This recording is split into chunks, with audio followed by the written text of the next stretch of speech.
Thank you, Mr. Chairman. Dr. Miceli, I'm sorry I came in late. We were at another meeting. You were indicating that you did not think DEI in research was appropriate.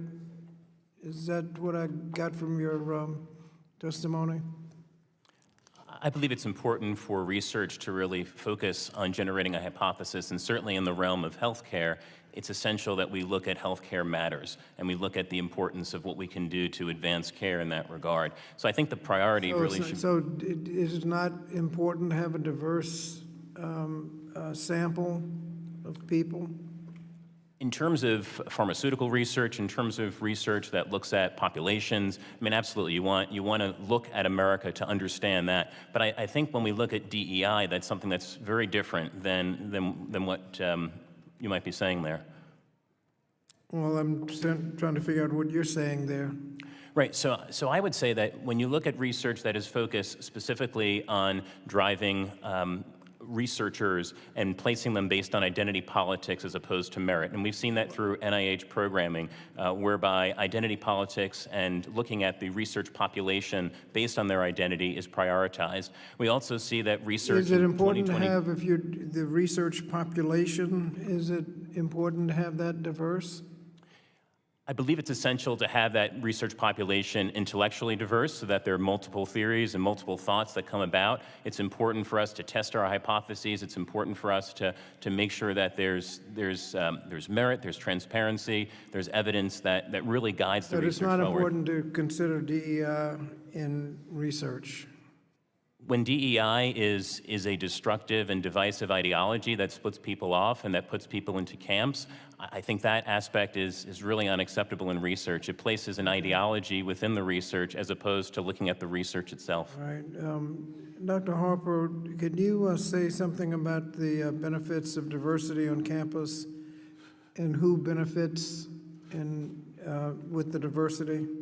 Sure, but if I might, I first want to address a fundamental misunderstanding and mischaracterization of what DEI is. It keeps being mischaracterized as this divisive thing, this divisive concept. DEI is so much more than that. It is exactly what you were just calling for, a consideration of the diversity of Americans in clinical trials and in research studies and so on to ensure that medical breakthroughs do not unintentionally have disparate effects on Americans who make America diverse. I just think that that's really important.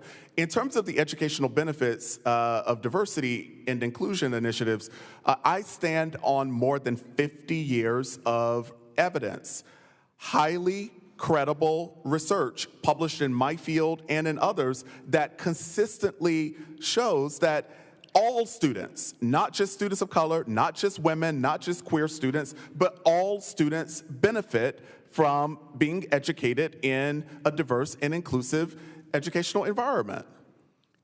And if you, can you have a diverse student body and also a merit-based student body? Absolutely.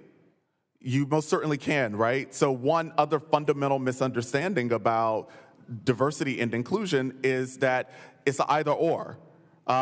Millions of students who make campuses diverse help us understand that both and are indeed achievable, right? Not hypothetically, but actually. We actually see this on campuses where, let's take Ivy League universities and our nation's most highly selective post-secondary institutions. There are students there who have proven that they absolutely can do the work. And simultaneously, they are diversifying those institutions that historically and in fact contemporarily have often excluded them. And some admission standards have a discriminatory impact, whether intentional or not, like some standardized tests. How fair is it to keep inflicting this discriminatory admission standard on people? One of the things that I find incredibly promising, I'm a person who values evidence. During the pandemic, many colleges and universities were forced, really, to put aside the standardized admissions test requirements because of all sorts of logistics throughout the pandemic. One of the things that we found is that, the quality of the student body did not decrease.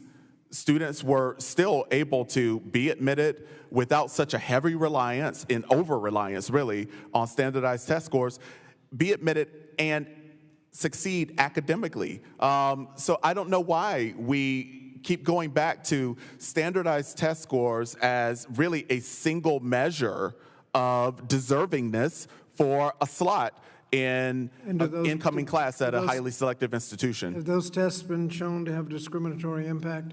They have.